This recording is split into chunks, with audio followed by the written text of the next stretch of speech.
Well, I think it's important for a number of reasons. First of all, we want to reassure the public that we have a comprehensive security operation in place for those people who are travelling through the rail network to the event. But secondly, also to provide a deterrent to people out there who may be considering causing harm at this event, and that's fairly standard practice for any large event that we would deal with. So a significant proportion of the people attending the event we expect will travel by train, and my message to them would be to plan ahead, do leave early, get there in plenty of time, and expect queues and be patient, because with any of these large events there is always an element of waiting, so I'd ask people to anticipate and expect that.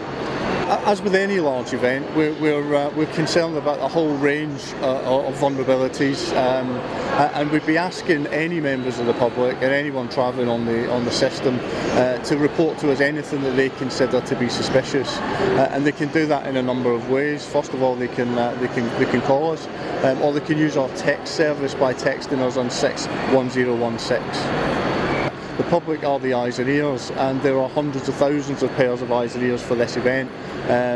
So there are far more of those out there than there are police officers, so it's absolutely essential that they do remain alert, and that they do report anything suspicious to us. And as with any large event, terrorism is certainly something that's at the forefront of our thinking, but it's just one of a number of considerations, and that's reflected in the planning, in the assessment process that happens in the run-up to the event, and of course in the deployment of the assets that we put on the ground. Well, I mean, I think this event is going to be, firstly, it's a celebration. It's a really happy event. I think there will be a very diverse group of people travelling to the event. I think we'll see all ages and families travelling to the event. And that differs from something like Notting Hill Carnival or New Year's Eve, for example, where the transport system is also used heavily. So I'd anticipate, a really large, diverse group of people travelling to the event. It's something that is essentially, a great celebration, and I would anticipate that will come through in the mood of the people that are travelling to the event. I'm absolutely looking forward to it. It's a great celebration. We've got a very good operation in place. We're working very closely with our partners. We're supporting the wider Thames Valley Police operation, but also working closely with the industry and with local authorities to ensure that we deliver a safe and secure event. And for people travelling, what can they expect to see in terms of police presence? Yeah, so people can expect to see an enhanced police presence, so wherever they are on the system they are likely to see police officers, both armed and unarmed officers. We'd ask them not to be alert, not to be alarmed at this. This is a standard deployment for such a big event. But they can expect to see those officers up and down the system.